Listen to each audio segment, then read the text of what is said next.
الشيطان الرجيم بسم الله الرحمن الرحيم إلى حضرة آبائنا وأمهاتنا وأجدادنا وجداتنا ومشايخنا ولجميع المسلمين والمسلمات والمؤمنين والمؤمنات وإلى آخر مؤلف هذا الكتاب لهم الفاتحة. أعوذ بالله من الشيطان الرجيم بسم الله الرحمن الرحيم الحمد لله رب العالمين الرحمن الرحيم مالك يوم الدين إياك نعبد وإياك نستعين اهدنا الصراط المستقيم صراط الذين أنعمت عليهم غير المغضوب عليهم ولا الضالين آمين. Sebelumnya kalau di wirid dan KKN itu ada istighfar, Sayyidul Istighfar nggak ada ya? Sayyidul Istighfar nggak ada. Iya. Yang gimana Sayyidul Istighfar itu? Allahumma anta rabbi, Allahumma anta rabbi. Ya. Itu kalau bisa dibiasakan itu seluruh istighfarnya saja. Kalau dilengkapi kayak tadi itu yang kebiasaan Rasulullah itu. Allahumma anta rabbi la ilaha illa anta khalaqtani wa ana abduka wa ana abdika wa da'atika mastata'tu wa a'udzubika min syarri ma sana'tu abu'u laka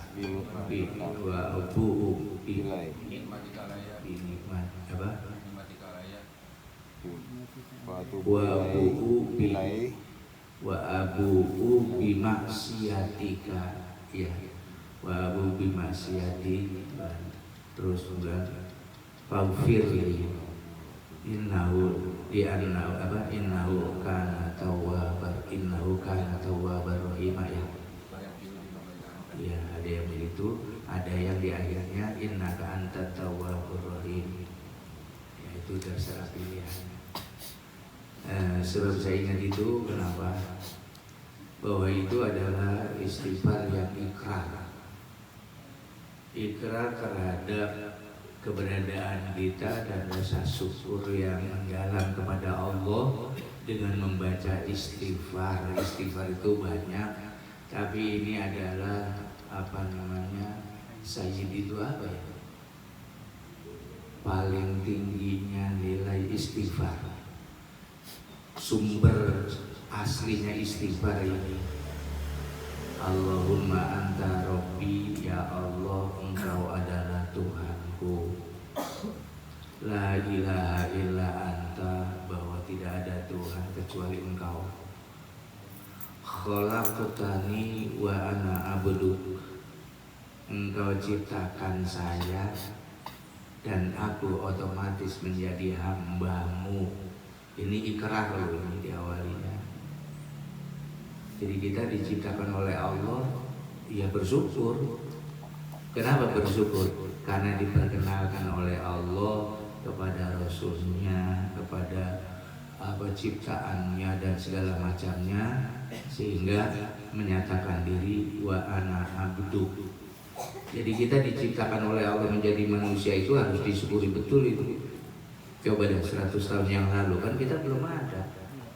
Alhamdulillahnya ada sekarang. Dan diperkenalkan lagi isyhad, pernyataan. Ketika orang Islam itu menyatakan la ilaha illallah, atau yang baru masuk Islam asyhadu an la ilaha illallah wa asyhadu anna muhammadar rasulullah. Kalau orang Islam begitu lahir diadani, itu sudah mengangkat sudah ikrar, sudah menandatangani MOU. Seluruh anggota badan, seluruhnya kita ini, tangan masuk saraf dan segala macamnya sudah dalam ikatan perjanjian. Wa ana ala ahdika wa wa'dika mastata'tu, dan aku adalah hambamu, aku menepati. Nah itu bahasanya, wa ana ala ahdika, aku menepati perjanjian untuk taat kepadamu. Wa ana ahdika, aku menepati perjanjian untuk taat kepadamu. Dan wa wa'dika, dan juga menepati janji balasanmu sesuai dengan kemampuanku. Jadi kita sudah menyatakan diri, sudah menyatakan sebagai hamba, dan saya terikat dengan perjanjian untuk taat kepadamu, dan juga saya sudah terikat dengan janji bahwa balasanmu sesuai dengan balasanmu. Aku yakin balasanmu, tapi sesuai dengan kemampuanku.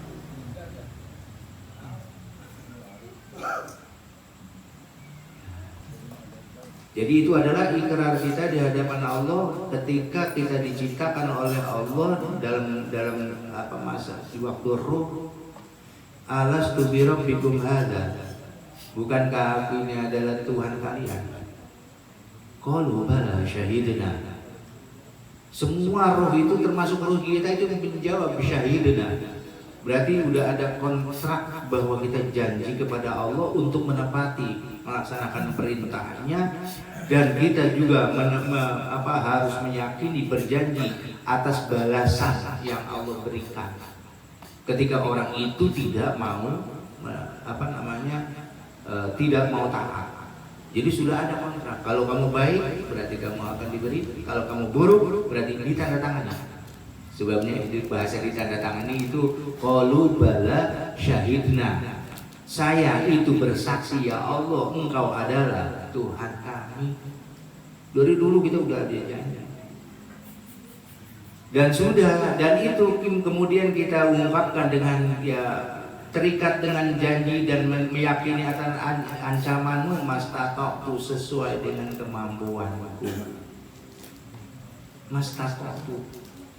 Wa a'udzu bika min syarri ma sana'tu, aku berlindung padamu ya Rabb dari keburukan perbuatanku. Jadi kita berlindung kepada Allah dari keburukan perbuatanku. Abu ulaka bi nikmatika alayya, aku mengakui nikmatmu yang engkau berikan kepada saya. Saya akui semua nikmat yang ada yang kau berikan kepadaku, aku akui ya Rob, saya akui bahwa itu adalah karuniamu, itu adalah pemberianmu. Abu ulaka bi nikmatika alayya wa abu bi dzambi faghfirli, dan saya mengakui perilaku salah saya, oleh karenanya faghfirli, ampunilah dosa saya. Fa innahu, karena la yaghfiru dzunuba illa anta, tidak ada yang bisa mengampuni dosa kecuali Engkau. Jadi kalau ibadah ya biar diterima sekalipun sedikit. Kalau ada kesalahan ya saya akui itu kesalahan saya, tapi kan Engkau Maha mengampuni. Ya, gitu bahasanya itu. Jadi makanya ini oleh para ulama Sayyidul Istighfar yang dilakukan oleh Rasulullah itu oleh para ulama dinamakan Sayyidul Istighfar, karena ini adalah istighfar yang tidak hanya astagfirullahaladzim, astagfirullahaladzim, itu juga istighfar, tapi ini isinya lengkap sekali, pengakuan.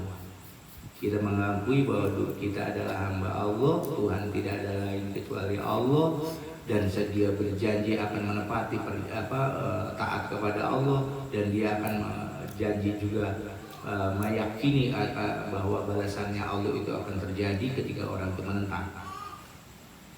Ya, semuanya seperti itu. Jadi ini adalah satu amalan dari Rasulullah yang bagus sekali. Kalau paling tidak kita lah masing-masing. Cuma kalau dimasukin di dalam ngaji, di mana masukinnya itu setelah topik itu. Membiasakan itu maksud saya. Sudah, kita teruskan saja. Wal maqalatul khamisatu wal 20, maqalah yang ke-25. Wiya annahu alaihi salatu wassalamu kharaja dzata yaumin ala ashabihi Diriwayatkan bahwasanya Nabi Shallallahu Alaihi Wasallam itu pernah keluar di suatu hari menemui ala ashabi, menemui para sahabatnya pagi-pagi. Faqala kaifa asbahtum. Lalu Rasul bertanya kepada para sahabat, kaifa asbahtum, bagaimana keadaan kalian di pagi hari ini? Faqalu asbahna aisirna fis subahi mu'minina billah. Mereka para sahabat menjawab, alhamdulillah ya Rasul, asbahna, kami jalan pagi hari ini itu dalam keadaan iman kepada Allah Jalla wa'ala. Jadi ditanyanya bagaimana keadaan kalian pagi ini, kalau kita jawabnya sehat. Mau pada jalan kemana, nyari nasi uduk, kalau kita begitu ya, habis subuh.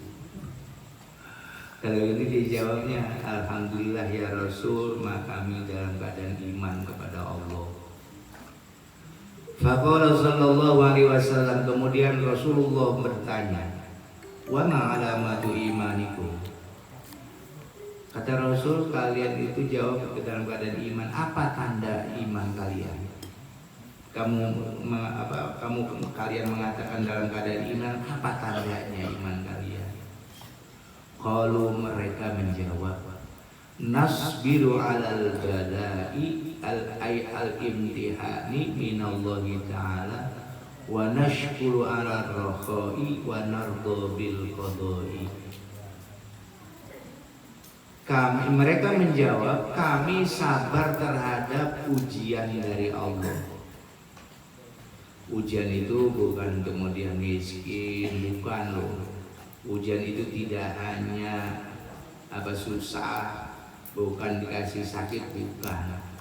Termasuk selamat dari berpikir selain Allah itu adalah sesuatu yang bersih. Ketika kita bangun tidur pagi-pagi udah mikir lainnya Allah, berarti itu sudah kena bencana. Bencana lupa kepada Allah. Lupa kepada Allah itu bencana besar loh. Cuma karena karena kebiasaan itu nggak dianggap bencana. Ya kayak misalnya habis sholat subuh, alhamdulillah tidak mendapat bencana. Apa? Ketika sholat selamat, tidak mikir apa-apa, cuman tunduk patuh kepada Allah, selesai. Nah kalau lagi sholat ingat apa selain Allah, berarti itu merupakan bencana, ujian. Di bencana itu maksudnya ujian minallahi ta'ala. Jadi jawaban mereka itu sabar terhadap apa yang ujian dari Allah. Kemudian wa nashkuru ala rakhai, dan kami mensyukuri atas kehidupan yang leluasa. Kami mensyukuri kehidupan kami yang maisha, kecukupan. Jadi orang yang tahu betul bahwa apa yang Allah berikan itu mestinya sudah cukup sesuai dengan kebutuhan. Yang jadi masalah, kebutuhannya sebenarnya cukup 10.000, tapi neko-neko nambah jadi 20.000. Sementara duitnya 10.000 nyari utangan.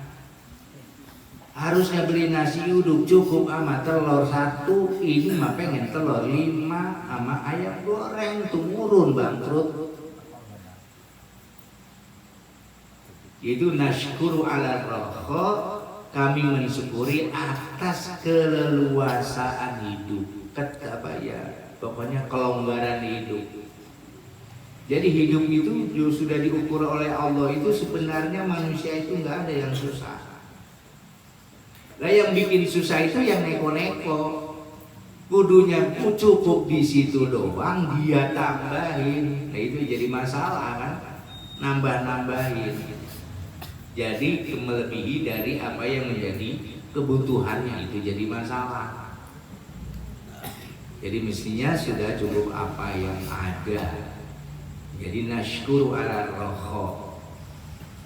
Wa nardo bil qodoi, dan kami ridho dengan apa yang telah Allah pastikan dalam di jagat raya ini semua. Apa yang ada di dalam jagat raya ini semua dalam situasinya, baik dari dulu sampai nanti di akhir, sampai selama-lamanya. Kami ridho terhadap hukum-hukum yang Allah telah nyatakan di alam semesta ini, ketentuan-ketentuan. Ya bagaimana? Ya kadang-kadang kan manusia itu suka ngehayalnya keliwat. Enak banget ya jadi bini, duduk di rumah, lakinya itu capek. Coba kalau saya jadi perempuan, iya ngelamunnya apa baik. Keliwat itu namanya, itu nggak ridho terhadap ketentuan. Padahal kita sudah ditentukan lahir menjadi manusia, itu sudah sesuatu yang luar biasa. Kemudian dilahirkan di dunia ini, kita kan nggak tahu. Coba dah mikir dah sekarang. 100 tahun yang lalu kita kepikiran nggak duduk di rumah Bang Makmun? Ayo, ujung-ujung jerot ada, gede, doyan nasi lagi, bikin masalah itu. Gara-gara doyan nasi masalah, udah mikirin beras. Beras doang nggak cukup apa? Kudu lauk segala macam. Jadi kita nggak tahu kan dulunya, tapi ujung-ujung kita jadi manusia. Dan kita harus ridho, nerima dengan ketetapan Allah sudah. Dan kita syukuri betul kita diciptakan. Coba kalau nggak diciptakan, kan kagak ada. Allah menciptakan kita hingga lahir ke dunia, dan alhamdulillah diperkenalkan kepada Rasulullah, diperkenalkan hukum-hukum Allah, diperkenalkan ilmunya Allah, dan seterusnya. Itu merupakan kenikmatan yang besar. Makanya dalam pidato-pidato itu kan ada, nanti kita syukuri nikmat yang begitu banyak dari Allah, khususnya nikmat iman dan Islam gitu, kayak gitu. Iya, nikmat iman dan Islam. Itu paham apa enggak tuh? Karena kita dilahirkan itu loh jadi muslim, itu luar biasa, udah diperkenalkan oleh Allah. Dan kita nggak usah protes, nah apa sih panas banget ini matahari banget deket kali ya naruhnya Allah, nggak usah. Ya itu harus nardo bil qodoi, kita nerima dengan ketetapannya Allah, nggak usah komplain, terima saja. Tinggal terima doang kok susah. Ya kadang-kadang manusia itu ya seringnya begitu, sudah diberikan ketetapan oleh Allah, komplain, kagak, kurang. Terus dia berusaha untuk mengambil alih apa yang menjadi kewenangan Allah, diambil alih, kan nggak mungkin. Nah ya Irok Hansip mau memutuskan RUU ini negara Indonesia, itu Hansip ongkong nggak usah ke sono-sono. Ente bukan kapasitasnya sebagai memutuskan rencana undang-undang. Kebijakan pemerintah pusat ya biar saja pemerintah pusat. Jangan Hansip tegere-gere apa melotot hijau. Iya, romanya kalau ngomong politik apa udah kayak paling pintar dewa kita. Iya. Udah menilai lagi kayak gitu. Nggak beres itu, bukan main, udah kayak profesor dewe kan. Ya biasa aja. Kita harus ridho dengan ketetapannya Allah itu. Lu nggak usah protes. Ya jadi perempuan ya harus nerima, jadi laki harus nerima. Apa saja yang Allah berikan itu ya harus kita terima. Padahal nggak nerima juga segitu-gitu juga. Iya, alhamdulillahnya itu. Kalau datang ke rumah saya ada tamu yang udah lama nggak pernah ketemu, begitu ketemu lah ini pasti masalah nih ya, bener. Tapi ya lucu jadinya. Ya itu masalahnya. Masalahnya itu loh. Ketika kita hidup di dunia ini tergantung mindset kita. Mindset apa sih ya? Pola tolongin tukang mindset. Pola pikir. Hah? Pola pikir ya? Kalau nggak salah.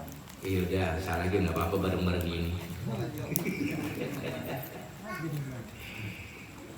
Jadi hidup manusia itu kelirunya di dunia itu karena mindsetnya yang keliru. Jadi di dalam otak kita, mindset kita itu adalah kita ini harusnya mindset kita akhirat. Jadi segala sesuatu yang dilakukan itu harusnya mindsetnya ke sana. Begitu manusia mengambil mindsetnya dunia, pasti berantakan pasti. Saya jamin itu, sebab Allah yang jamin. Jadi ketika manusia itu mindsetnya, pola pikirnya, arah pandangnya cuma hanya dunia, pasti berantakan. Berantakan dalam berpikir, berantakan dalam bersikap, berantakan jiwa raganya. Kalau cuma raga sih berantakan nggak masalah, jiwanya itu yang berantakan karena salah menaruh status di dalam HP. Iya. Jadi mindset kita harus kita rubah bahwa kita ini adalah wa ma khalaqtul jinna wal insa illa liya'budun. Itu mindset kita itu. Manusia diciptakan itu cuma untuk ibadah loh. Loh bagaimana ibadah doang? Bagaimana terus nyari duit? Lah nyari duitnya itu harus ibadah niatnya. Itu orang ibadah itu dipikir oleh orang-orang secara apa? Ibadah itu yang namanya sholat, puasa, bukan itu. Ngaji ibadah, ciplak aja ibadah loh. Kalau kita niatin untuk untuk kesehatan jasmani itu ibadah ciplaknya. Tidur ibadah, bangun tidur ibadah. Semua, sebab segala sesuatu yang diberikan Allah di dunia ini harus diarahkan kepada nilai ibadah. Mindsetnya harus ibadah dan tidak akan merugikan. Kalau mindset itu ibadah pasti menguntungkan. Bagi pegawai pasti akan lebih dinamis kerjanya, bagi karyawan akan tetap semangat bekerja, bagi petani tetap semangat bertani kalau mindsetnya itu adalah akhirat. Sebab semua yang dilakukan itu adalah bagian dari ibadah. Asik. Jadi orang kalau mindsetnya akhirat, belum untung saja udah untung duluan. Belum bekerja, belum memulai saja udah dapat keuntungan. Kalau yang mindset dunia, naruh barang dulu, nungguin konsumen, modalnya 10.000, kudu dijual 12.000, begitu ada pembeli baru untung. Untung kalau hitungan ekonomi dunia. Kalau yang menghitungnya secara akhirat, bisnisnya bisnis akhirat. Begitu dia buka toko, begitu dia jalan dari rumah mau mengerjakan apa yang menjadi tugasnya, bismillahirrahmanirrahim, belum sampai di pekerjaan dia sudah dapat untung. Karena dia jalannya ibadah setiap langkahnya. Jadi orang-orang mau untung nggak jelas kan, untung apa kagaknya. Tapi bagi orang yang mindsetnya agama, itu pasti untung jalannya saja sudah untung. Karena sudah mendapat nilai plus niatnya ibadah. Nah orang kalau cuma ukurannya dunia saja dia celaka dah. Iya kayak kagak dungsek. Sekalipun yang kaya ya bingung. Orang banyak duit banyak loh yang pada bingung. Iya. Dan bahkan orang banyak duitnya ada yang susah sampai nangis-nangis. Orang di penjara nangis sendiri kan ya. Iya. Nah iyalah. Coba sekarang gitu, apalagi pada susah apa? Kalau udah diputusin mah kalau udah di penjara misalnya 3-4 tahun mah kali berkurang sedihnya. Tapi giliran bisa sama anak sama bayar sedih. Ya udah pokoknya alhamdulillah. Makanya mindset kita harus dirubah. Iya.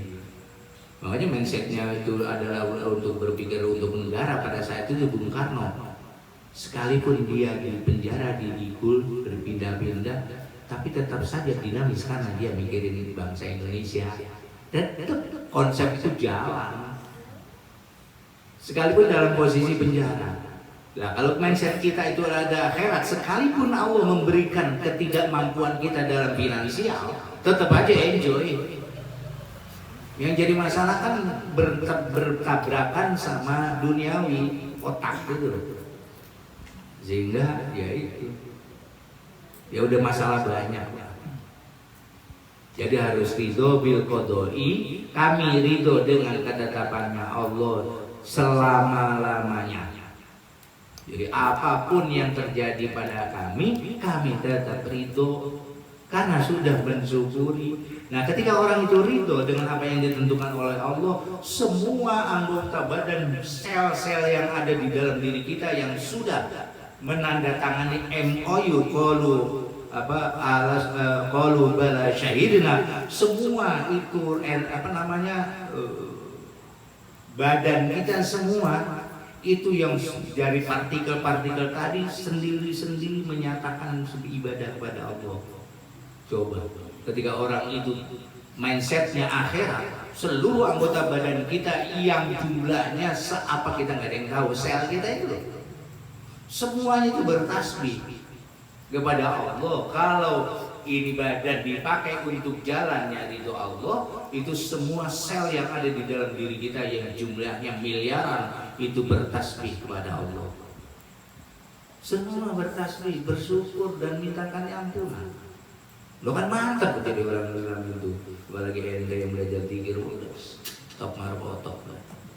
Kalau tahu yang tinggal tahu dulu. Top marpotok benar itu. Iya, masalahnya seluruhnya itu sesuai dengan perjanjian di awal. Ketika kita tadi Sayyidul Istighfar, itu pernyataan itu seluruh anggota badan kita itu. Makanya kata yusabbihu lahu ma fis samawati wa ma fil ardh. Semua yusabbihu bertasbih lahu kepada Allah ma fis samawati wa ma fil ardh, seluruh komponen satuan yang ada di langit dan di bumi, termasuk kita di bumi sekarang itu satuan kita juga banyak. Lo kan mantap itu. Makanya kalau baca sholawat yang beneran, baca istighfar yang bener, menyebut la ilaha illallah yang bener, semuanya nanti ikut seluruh komponen yang ada di badan kita.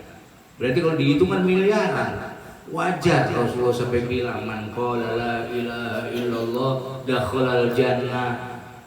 Barang siapa yang mengucapkan la ilaha illallah dakhalal jannah, masuk ke surga. Karena seluruh komponen yang ada di dalam diri kita itu semuanya mengucapkan la ilaha illallah. Jadi enggak dewekan. Iya. Makanya bahasanya di sini nardo bil qodoi, kami rela, kami nerima. Yang namanya rela senang. Kami senang bil qodoi dengan ketetapan hukum yang dari Allah. Dari seluruh jagat raya ini, apapun yang Allah tentukan, kami selamanya akan senang ridho. Faqala alaihi salatu wassalam, kemudian Rasulullah bersabda, antumul mu'minuna haqqo. Kalian kalau begitu benar orang yang beriman yang hak. Benar-benar kalian itu beriman. Hak iman kalian itu seperti itu. Ai imanan mutabiqan lil waqi, iman yang sesuai dengan peruntukannya. Wa rabbil Ka'bah, demi yang mengatur Ka'bah, kata Rasulullah. Ubudillaha ala ridho, nyembahlah, mengabdilah kalian kepada Allah ala ridho, dilandasi dengan ridho, senang. Jadi kita kalau mau ibadah kepada Allah harusnya senang. Iya. Ini bukan enggak masalah aduh baru kita di adzan, sekarang udah adzan lagi baik. Berarti kan kagak rela ya. Iya. Iman panjangan apa? Panjang banget dia udah baca surah. Yang kependekan pendek buat teman iman palit banget. Lah mau ente apa? Panjang grundel, pendek grundel, maunya apa coba? Bangetan kan itu. Harusnya enjoy saja, enjoy. Panjang oke, pendek sip. Itu sama posisinya. Semua lurus barang sesuatu yang sudah pasti kok jadi bingung. Ya pokoknya apa kata Rasulullah, Ubudillaha ala ridho, nyembahlah kalian, mengabdilah kalian kepada Allah ala ridho, didasari, dipondasiin dengan ridho, senang, terima. Oke. Tuh, yang penting senang. Allah juga nyuruhnya kan suruh senang, suruh enjoy. Nggak ada Allah itu nyuruh kita itu ruwet, nggak ada. Kalau ada orang ruwet, yang salah siapa? Manusianya pengen ruwet, Allah suruh senang kok. Qul fabidzalika falyafrahu.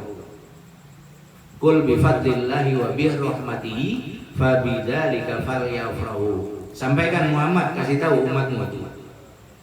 Bifadlillah wa birahmati, dengan gratisan dari Allah kita jadi laki-laki gratis, nggak pernah mesen. Kalau mesen dulu murun pakai ngiring ngisi apa dulu? Ngisi kolom mana? Formulir. Bisa ngedip, nggak pernah kita disuruh ngisi formulir biar bisa ngedip kan? Nah itu fadl, gratisan dari Allah. Wabi rahmati, dan dengan belas kasih sayang Allah yang tadinya kagak ada jadi ada, begitu ada kok diberikan ilmu oleh Allah, mengerti, harus tunduk kepadanya, bisa baca Al-Quran, melihat orang baik, melihat orang jelek, bisa ciplak, bisa kentut dan segala macamnya. Itu adalah anugerah, belas kasih sayang Allah. Nah, anugerah dan belas kasih sayang Allah, fabidzalika falyafrahu, kalian harus enjoy, harus nyaman. Jadi ibadah kita harus nyaman. Loh, kalau ibadah kagak nyaman berarti kan terintimidasi dia. Ketika kita berdoa juga sama, harus nyaman. Bagaimana doa yang nyaman? Nggak usah macam-macam, semacam aja. Semacamnya apa? Yaitu disuruh doa oleh Allah. Uduni astajib lakum. Doalah kalian kepadaku, astajib lakum. Tapi yang perlu diingat bahwa Allah mengijabah itu tidak seperti yang maunya kita. Ini mau kadang-kadang habis doa ditungguin bagi-bagi. Mana doa saya belum juga nyampe dia. Lah bukan begitu.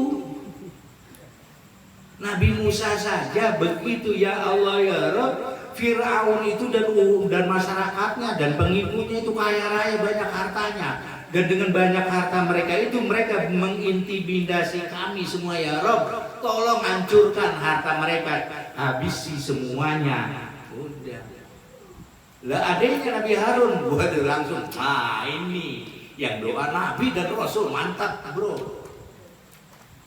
Yang ditungguin sehari, 2 hari, kok doanya Nabi Musa orang nggak kelihatan. Dijawab oleh Allah, diijabah oleh Allah 40 tahun kemudian. Nabi dan Rasul 40 tahun kemudian. Ente mah baru tahajud 5 kali udah ngarep-ngarep baik, ceblik namanya itu. Ya ngaji musim galak, belajar, habisnya berbadar, sama yang ngomong di badar juga sama, makanya udah dimaki-maki. Saya kan mau ngaji ini, saya maki-maki diri sendiri. Adapun bapak-bapak ente semua pada dengar, salahnya punya kuping. Itu Nabi Musa baru dijabah 40 tahun setelah minta mohon kepada Allah supaya Fir'aun itu dihancurkan, hartanya dihabisi, karena dengan sebab mereka kaya, kami semua orang-orang mukmin itu diintimidasi. Baru 40 tahun kemudian, gara-gara dikejar, kemudian masuk ke laut, tenggelam semua. Yaitu Fir'aun CS itu tenggelam semua. Lah Masya Allah itu. Kalau bahasa kitanya, makan loh gitu-gitu. Iya gitu. Tapi kan ngarep-ngarepnya lama, 40 tahun. Ya kata Allah, qala qad ujibud da'watukuma fastaqima wa la tattabi'ani sabilal ladzina la ya'lamun. Sudah aku ijabah, permintaan kamu berdua, yaitu Nabi Musa dan Nabi Harun. Nabi Musa dan Nabi Harun kan kakak adik. 40 tahun berarti. Bagaimana caranya menghancurkannya? Yaitu tadi mereka mengejar Nabi Musa beserta masyarakatnya, kemudian sampai ke pantai, kemudian Nabi Musa diperintah oleh Allah, tongkatnya suruh dipukul ke pinggir ke pantai tadi, kemudian terbelah sebelum jalan. Lewat jalan terus Musa dengan teman-teman kamu. Begitu jalan sampai di tepian sana yang dituju, kemudian Fir'aun itu dan Fir'aun CS datang menyusul lewat laut tadi. Begitu mau tenggelam, sudah tahu dia bakal tenggelam, Musa itu ngomongnya ada Firaun ngomong.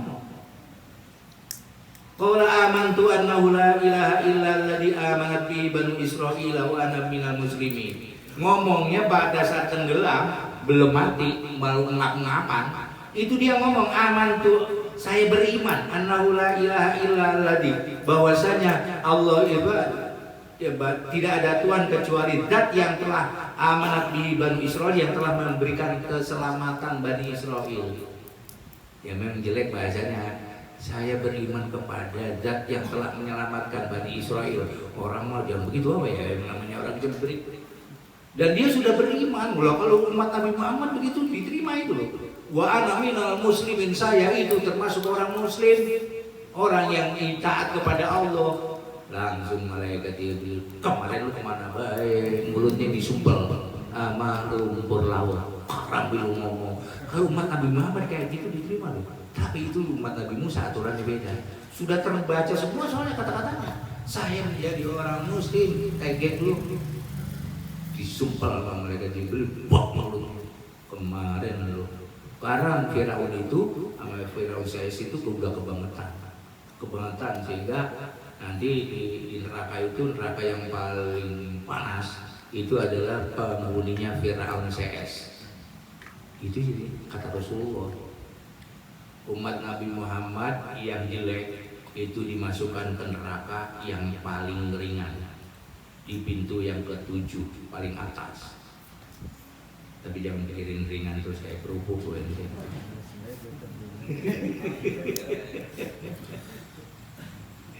Sebab dalam neraka itu misalnya ini loh, ente cemplungin di neraka, dijatuhin, itu 70 tahun baru sampai ke bawah.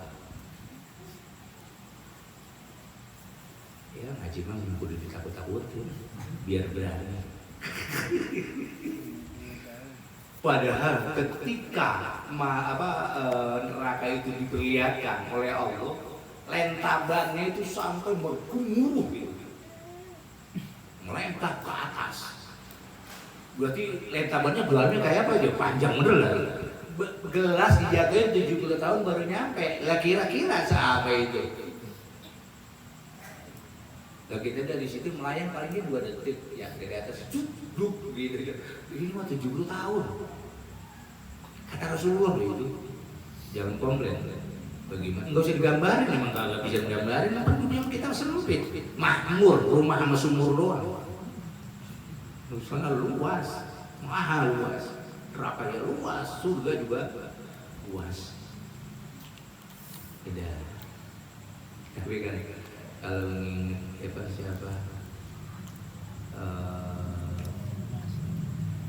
para sahabat, para aulia itu, mereka itu yang nggak pernah kepikiran neraka, nggak pernah kepikiran surga, karena itu adalah makhluk juga. Neraka ciptaan Allah, surga ciptaan Allah, sama-sama ciptaan kan? Kita ciptaan Allah, ya sudah, sejajar nggak ya? Sejajar. Makanya benar Syekh Abdul Qadir Jailani, cara doanya itu udah diikutin saja. Anta maksudi waridoka, lalu itu yang kita tuju engkau ya Rabb, dan ridhomu yang saya harap. Saya enggak mikir surga, enggak pikir neraka, toh itu makhluk saya juga, makhluk engkau juga, sama dengan saya. Jadi ini kadang-kadang berarti ini sebenarnya kalau dibahas kecelakaan para ustadz ini. Rajin sholat, tahajud, biar nanti masuk surga. Doa yang banyak. Ntar nanti juga akan dimasukkan di surga oleh Allah. Berarti Allah memasukkan surga gara-gara apa itu? Gara-gara doa, gara-gara rajin ibadah. Berarti Allah bisa diakal-akalin begitu? Hah? Jawab apa benar? Allah bisa diojok-ojokin sama doa gitu? Hah? Nggak mungkin kan? Ya mustahil. Masa Allah bisa diakal-akalin? Lah kalau saya diakal-akalin, nama ente bisa. Ya Allah masih bisa diakal-akalin, kagak nyambung. Ustaz itu loh. Kadang-kadang kiai juga ceramah gitu pada cebrikot itu sebenarnya. Saya kadang-kadang mendengar pada ribet gitu. Dia bohong gede. Iya. Ayo kita bahas secara toreko dah. Ini kita bicara secara toreko loh ini ya. Nah kalau orang doa biar masuk surga, baca doa ini biar rezeki banyak, baca sholawat banyak kan di YouTube itu ya? Hah? Banyak. Padahal yang memberi rezeki siapa? Allah. Berarti Allah bisa dipaksa dengan baca sholawat biar Allah memberi rezeki begitu? Kalau Allah bisa digituin berarti Allah nggak kuasa, itu mustahil. You know? Jadi itu kayak kemarin saya sudah sampaikan bahwa ibadah kita itu adalah sebab. Allah menentukan orang bisa ibadah, Allah menentukan orang itu bisa maksiat. Adapun keputusannya orang ini masuk surga atau neraka itu urusannya Allah, nggak ada kaitannya dengan ibadah dan maksiat. Bapak ada seorang yang namanya Fudail bin Iyad. Fudail bin Iyad ini adalah salah satu di antaranya gurunya Imam Syafi'i radhiyallahu anhu. Oh iya sebenarnya banyak di sini makalah-makalah ini yang disampaikan oleh ulama besar Fudail bin Iyad. Fudail bin Iyad ini dulu hampir mirip dengan Sayyidina Umar. Tapi kalau Fudail bin Iyad ini backgroundnya itu perampok kelas kakap. Perampok kelas kakap ya. Itu semua nggak pandang bulu, pokoknya lewat daerah dia habis dirampok di padang pasir kan, mau habis hidup sampai 40 tahun itu begitu. Tapi di suatu saat itu ada rombongan kafilah yang dagang itu mungkin agak santri dan modelnya kayak ente gitu lah, santri rajin baca Quran. Itu dibacakan Al-Quran yang intinya, kapan maka kau akan melembut hatimu menghadap kepada Allah? Bisakah kamu mencari jati dirimu? Itu ayat dibacain Fudail bin Iyad itu lemes badannya karena pintar. Apa nggak kayak ente Fudail bin Iyad main tapi dibacain Quran apa jeget banget. Bukan nyindir, ini mah beneran. Iya, itu Fudail bin Iyad langsung badannya lemas, langsung menyatakan diri. Kemudian dia pergi ke Mekah menemui raja. Kalau kayak kita menjadi presiden ya. Pada saat itu yang sedang menjadi khalifah adalah Harun ar-Rasyid. Dia taubat kepada Allah sudah sungguh-sungguh sudah. Telur Harun ar-Rasyid itu seorang khalifah itu diberi kabar oleh Allah nanti datang namanya Fudail bin Iyad, tolong diterima, dia itu orang baik. Harun ar-Rasyid belum kenal, sehingga karena beliau seorang khalifah, kemudian anak buahnya, para menterinya cari namanya Fudail bin Iyad, itu informasi dari Allah sudah sampai.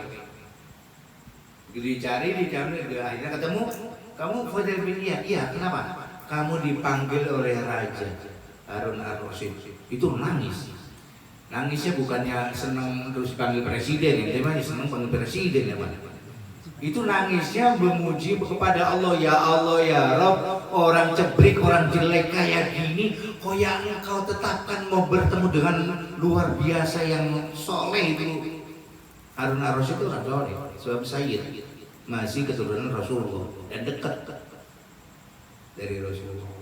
Itu nangisnya begitu, ya Allah ya Rabb, jelek kayak gini saya kok mau dipanggil oleh kekasih, yaitu namanya Harun ar-Rasyid. Itu kan sangat mengherankan. Ternyata Harun ar-Rasyid itu dapat informasi dari Allah bahwa Iyad bin Fudail bin Iyad ini adalah menjadi orang yang sudah bertaubat taubatan nasuha, kemudian menjadi ulama besar, dan di antara muridnya adalah Imam Syafi'i radhiyallahu an, yang mazhab Syafi'i yang biasa kita ikutin. Di antara 4 mazhab itu ada mazhab Syafi'i, itu muridnya Fudail bin Iyad, dan itu mantan perampok. Saya cerita begini, kenapa? Kita jangan putus asa. Kemarin bertahun-tahun saya cebrik bagaimana, enggak usah putus asa. Contohnya ini Sayyidina Umar sampai 60-50 tahun baru diberikan sadar oleh Allah bagaimana perilaku dulunya, ya diampuni oleh Allah. Makanya Sayyidina Umar tuh, beliau kalau ingat masa lalunya itu sampai pingsan itu. Ada jeleknya perilaku, bahasanya kata Sayyidina Umar begitu. Fudail bin Iyad itu dia sampai tidak mau berurusan dengan dunia. Sudah pokoknya dia ibadah terus menuntut ilmu. Tapi yang namanya orang menuntut ilmu, ya dunia akan ngikut.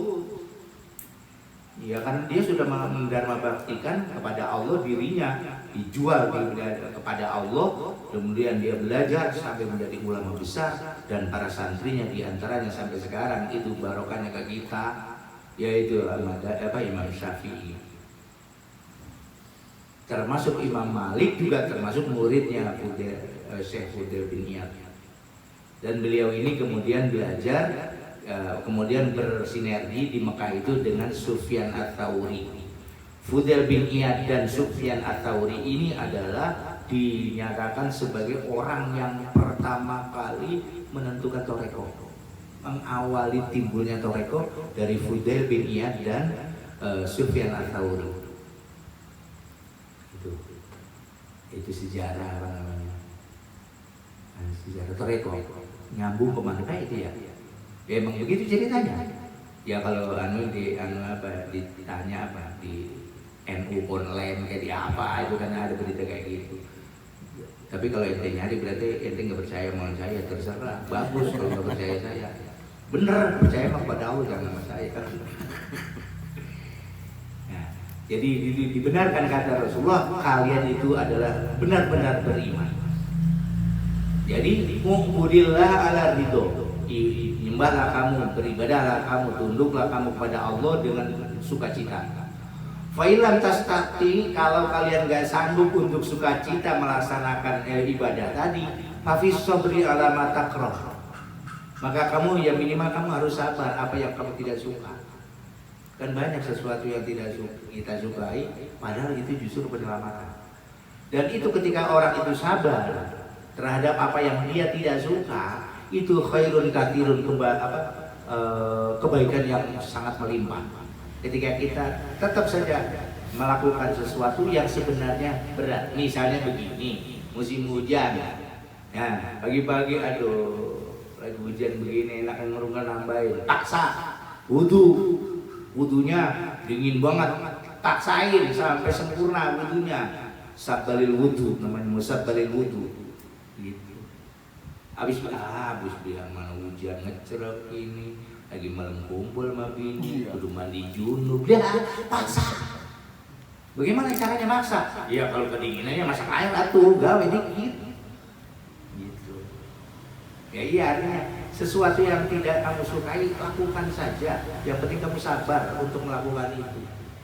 Ketika menghadapi misalnya ketika kita mau ibadah, kemudian ada diberikan kekurangan oleh Allah, ya sabar. Karena itu memang situasi yang tidak kamu senangi. Tapi betapa banyak sesuatu yang tidak kamu senangi, justru itu adalah penyelamatan buat kamu. Itu di ayat Quran banyak itu pernyataan kayak gitu. Banyak sesuatu yang tidak kamu suka, sebenarnya itu adalah kebaikan. Banyak yang kamu sukai, sebenarnya itu adalah bencana. Jadi kita ikuti saja ketetapannya Allah, ini seneng aja udah. Jadi nggak bisa rasa tidak suka, jadi sesuatu yang mengganjal. Hilangkan ganjilan itu karena mesti Allah memberikan sesuatu yang terbaik untuk kita. Itu yang perlu, yang sejarah ya kita seringkali lupa. Kalau itu memang keharusan kita. Jadi keharusan kita untuk sabar ya memang harus benar sabar. Ya kita kan udah praktek sabar. Udah praktek, udah pintar kita praktek sabar. Apa? Jadi laki nggak pernah komplain kan ya? Sabar. Udah nyari duit, karena udah kebiasaan nyari duit buat keluarga, sabar. Berarti udah punya, sabar. Jadi jangan mengeluh. Makanya kalau mengeluh itu jangan kepada manusia. Ngeluh itu, mengadu itu atau curhat itu hanya kepada Allah. Kalau sesama teman itu jalannya musyawarah. Kalau mengadu atau curhat itu cukup kepada Allah saja. Enak kalau curhat sama Allah itu. Kalau curhat sama teman-teman, aduh, beras tinggal seleter, duit tinggal goceng, bagaimana ini kesalahan. Atau lu diem baik di rumah, orang mah ada liar dikit apa nyari. Kan ini munyak-munyak teman, udah susah dimunyak-munyak. Iya nggak usah. Kalau cerita, iya alhamdulillah pagi ini punya duit goceng, alhamdulillah. Tapi kata Pak Ketua, gila kalau bocah itu. Salah lagi baik. Ya pokoknya kita apapun curhat itu hanya kepada Allah. Ya sudah. Atau ditambah dengan diajak dibawa-bawa, udah kayak betul kayak bisa membawa Rasulullah ya. Ya disebutlah namanya Rasulullah itu. Ya, kan itu yang apa makhluk yang tadi ya. Ya Habibi, ya Muhammad, itu macam-macam ada sholawatan itu. Itu adalah dalam rangka untuk menyampaikan galau. Ya kan ya Allah ya Rabb, dengan pilih umat manusia pilihanmu, mudah-mudahan kami mendapatkan ridho darimu dengan membaca sholawat kepada kekasihmu. Mudah-mudahan engkau engkau berikan syafaat darinya kepadaku. Itu kan rayuan bener itu. Ya kayak tadi kayak doa Sayyidul Istighfar. Ya Allah ya Rabb, saya akui banyak salah saya, tapi itu saya sudah komitmen, saya harus mengakui kesalahan saya. Yang cuma saya harap faghfirli, ampun, faghfir, maka ampunilah. Padahal yang mengampuni tidak ada yang bisa kecuali Engkau.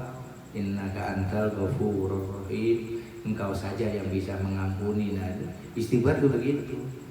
Jangan cuma ya Allah ampunin, ya Allah ampunin, romanya kasar. Tapi kalau menggunakan Sayyidul Istighfar itu bahasanya halus. Iya.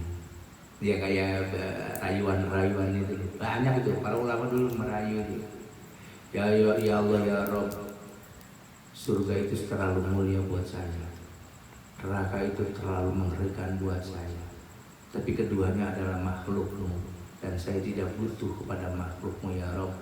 Tapi yang aku butuhkan adalah Engkau ya Rabb. Udah, bebas merdeka.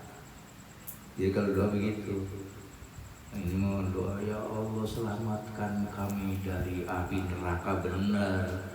Memang tahu neraka kayak apa? Iya, namanya takutan sama neraka daripada sama Allah. Coba ya tanya dah. Ya Allah ya Rabb selamatkan saya dari api neraka. Ingatnya Allah apa nerakanya? Keliru nggak itu? Nah nyungsep itu bukan keliru, karena yang diingat adalah ciptaannya Allah. Mestinya kita ingat kepada yang menciptakan neraka gitu. Jadi santai-santai aja. Makanya saya ningali kan nyantai. Umpama dibuka alam malakut semuanya, neraka, surga diperlihatkan kepadaku, aku tidak akan tambah imanku. Gitu. Ya surga itu kan cuma tanda. Surga itu tanda ridhonya Allah. Neraka tanda bencinya, marahnya Allah. Sekarang saya tanya, ridho dan bencinya Allah sekarang berlaku nggak? Berlaku nggak? Berlaku. Ngapain nungguin surga nanti lama-lama? Sekarang aja di dunia. dunia masih ada. Ketika kita mendapat ridho Allah, surga dapat. Enjoy loh, nggak terpengaruh. Terserah tukang kerupuk mau bawa kerupuk, tukang cendol mau bawa cendol, kagak ngaruh. Netral. Jadi surga itu nggak usah nunggu lama-lama. Sebab ridho Allah tuh, orang masuk surga adalah tanda ridhonya Allah. Orang masuk neraka adalah tanda suktullah. Dan orang yang maksiat kepada Allah sampai di dunia aja mendapat kecelakaan ketika terlalu kelewatan maksiat kepada Allah. Seperti contohnya Fir'aun, kaum Ad, kaum Samud dan segala macamnya. Ada susah kan? Dikasih zaman Nabi Musa, ada yang kepanasan, panasnya terlalu tinggi, tersiksa. Ada yang kemudian dikasih banjir, kelelep, semuanya hartanya habis. Begitu pertaniannya itu sedang asik, sedang subur-suburnya, dikirim oleh Allah penyakit tanaman, habis semua zaman Nabi Musa. Tersisa nggak itu? Jadi suktullah kan itu berlaku. Jadi nggak usah neraka, nggak usah ditungguin besok-besok. Sekarang di dunia ada. Surga di dunia juga ada nyanyian kan surga dunia ya. Jadi kalau ingin mendapatkan surga kedamaian di dunia ini harus meraih ridhonya Allah. Udah diajarin sama saya Abdul Qadir Jailani, anta maksudi waridoka matlubi nggak penjejek baik. Engkau yang aku tuju ya Rob, waridoka dan ridhomu ya Rob adalah yang kami harapkan. Bagaimana bisa ridhonya kepada Allah? Yaitu harus kita mengikuti jejak langkahnya Rasulullah Sallallahu Alaihi Wasallam. Alhamdulillah malam ini kita membaca sejarah bahagia, kita memperingati kelahiran Rasulullah. Bahagia kita menghormati dan mensyukuri dilahirkannya, adanya Rasulullah. Kita rasa sukacita karena Allah menciptakan makhluk yang namanya Muhammad Rasulullah, yang di satu nanti di akhirat akan memberikan syafaat kepada seluruh manusia. Dan kita sebagai umatnya pantas banget kalau kita mensyukuri. Caranya kita mensyukuri kayak begini, ngadain maulid lahirnya Rasulullah. Kadang-kadang zaman sekarang kan dimasalahin, mau dan apa yang dimasalahin, anaknya ulang tahun aja nggak masalah. Ngadain ulang tahun anaknya nggak, biasanya orang begitu. Ngadain 17-an ikut nggak itu? Nggak ada yang protes 17 Agustus ya? Ngapa itu mau diprotes? Orang 17 Agustus aja protes tuh. Itu juga namanya kelahiran bangsa Indonesia kan, kemerdekaan. Ngapa gak diprotes? Maulid yang di situ isinya Rasulullah, di situ dzikir, disuruh membaca sholawat sebanyak-banyaknya. Oh ya dibilang keliru, itu dari mana otak pikirannya? Susah orang kalau memang sudah dicap oleh Allah nggak paham ya susah. Giliran happy birthday tuyul lebih dipakai.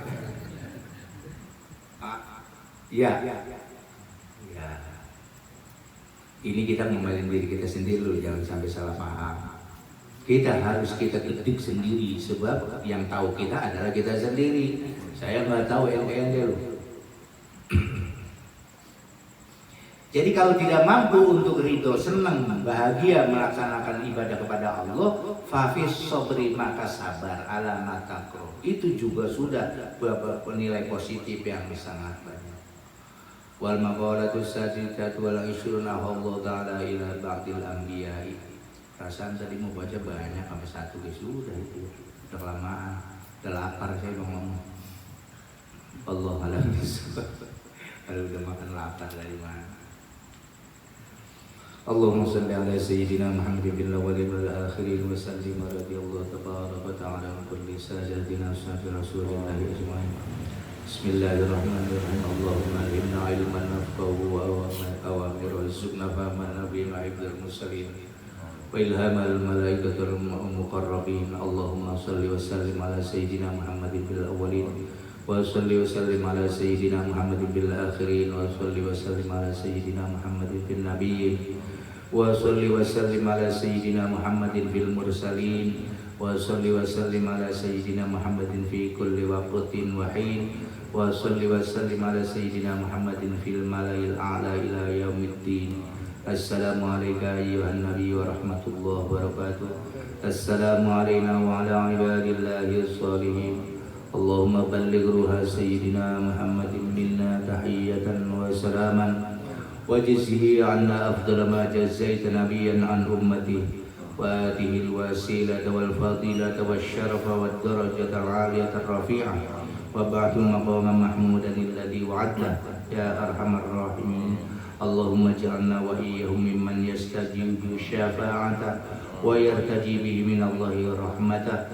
Allahumma bihurmati hadzal nabiyil karim wa alihi wa ashabi sariqina linahjil qawim ij'alna min khiyari ummati wasturna bidaili hurmati wahsyurna ala wadan fi zumrati wasta'mil alsidatana fi madhi wa nusrati wahyina mustamsikina bi ta'atihi wa mahabbati wa mitna ala sunnatihi wa jama'atihi. Allahumma adkhilna ma'hul jannata fa innahu awwalu man yadkhuluha wa anzilna ma'hu fi kusuriha fa innahu awwalu man yanziluha warhamna bihi yawma yastashfi'u bil khalaiqi fatar'anha. Allahumma inna qad hadarna qira'ata maulidin nabiyyikal karim. Allahumma inna qad hadarna qira'ata maulidin nabiyyikal karim. Allahumma inna qad hadarna qira'ata maulidin nabiyyil karim nabiyyikal karim. Fafid alaina bi barakatihi libasal izzi wa takrim waskinna bi jawarihi fi darin na'im wa na'imna bil jannati bin na'imil muqim. Allahumma inna nas'aluka bi jahi hadzal nabiyil mustafa wa alihi ala ahli sidq wal wafa kun lana mu'inan wa mus'ifan wa bawwi'na minal jannati ghurafan warzuqna bi jahi 'indaka qabulan wa 'izzan wa syarafan.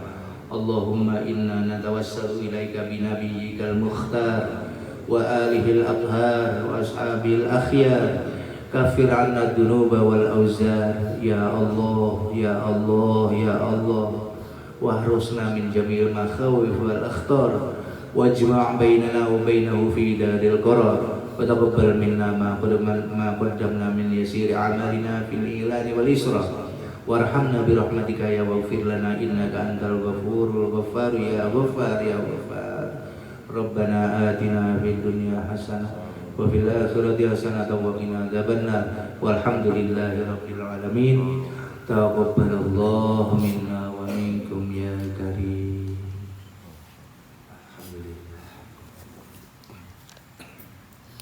Alhamdulillah acara akan selesai di ruang akhir. Selaku pembaca mau dibukakan pintu yang sila-silanya bila mana ada keterkaitan